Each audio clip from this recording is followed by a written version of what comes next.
4G শেষ করে আমরা 5Gতে ঢুকে পড়েছি।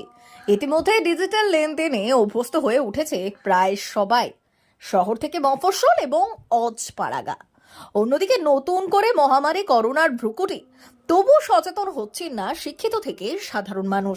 তাই অভ্যেস মতো যত্রতত্র নোংরা গুটকা সহ কফের থুতু ছিটিয়ে যেমন একদিকে নোংরা করছে পরিবেশ, তেমনি রোগ ছড়াচ্ছে।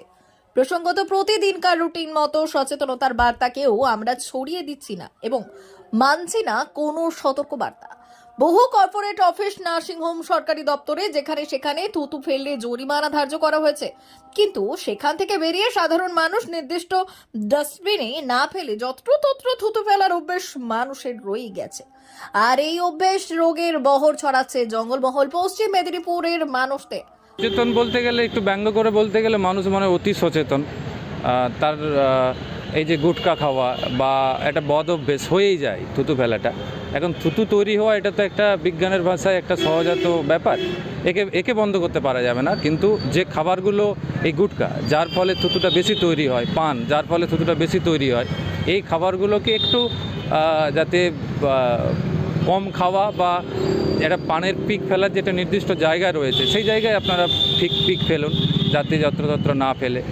ট্রেনের কামরা থেকে রাস্তায় ভ্যাট যেখানে রয়েছে, ভ্যাটে তো নয়ই, হঠাৎ করে দেখা যাচ্ছে মুভিং অবস্থায় কোনো যানবাহনে যেতে যেতে ফেলছে, সেটা যে কোথায় ছড়িয়ে যাচ্ছে, কার শরীরে পড়ছে, বা তার যে আমার দ্বারা আমার শরীরে যে কী রোগ রয়েছে সেটা যে কারো কিছু প্রভাব পড়তে পারে, এটাও যে একটা আমাদের আচরণগত দিক দিয়ে যে একটা ক্ষতির দিক, সেটাও ভাবে না। এবং অন্যজনের কি ক্ষতি হচ্ছে সেটাও ভাবছে না, অনেকেই ভাবছে না। যেখানে মেদিনীপুর হাসপাতালেও লেখা আছে হাসপাতাল চত্বরে থুতু ফেলবেন না, থুতু ফেললে 5,000 টাকার জরিমানা করা হবে, তবুও কে শোনে কার কথা?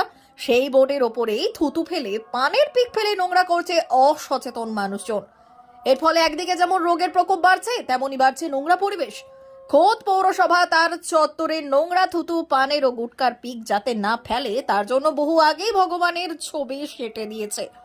একসময় মহামারী কোভিডের সময় মানুষের চলাফেরা করলেও সেই তার উপরেই বারে বারে স্যানিটাইজড করত পৌরসভা ও প্রশাসন, যাতে এই মহামারী করোনা ভাইরাস কোনোভাবেই কারো থেকে ছড়িয়ে না পড়ে।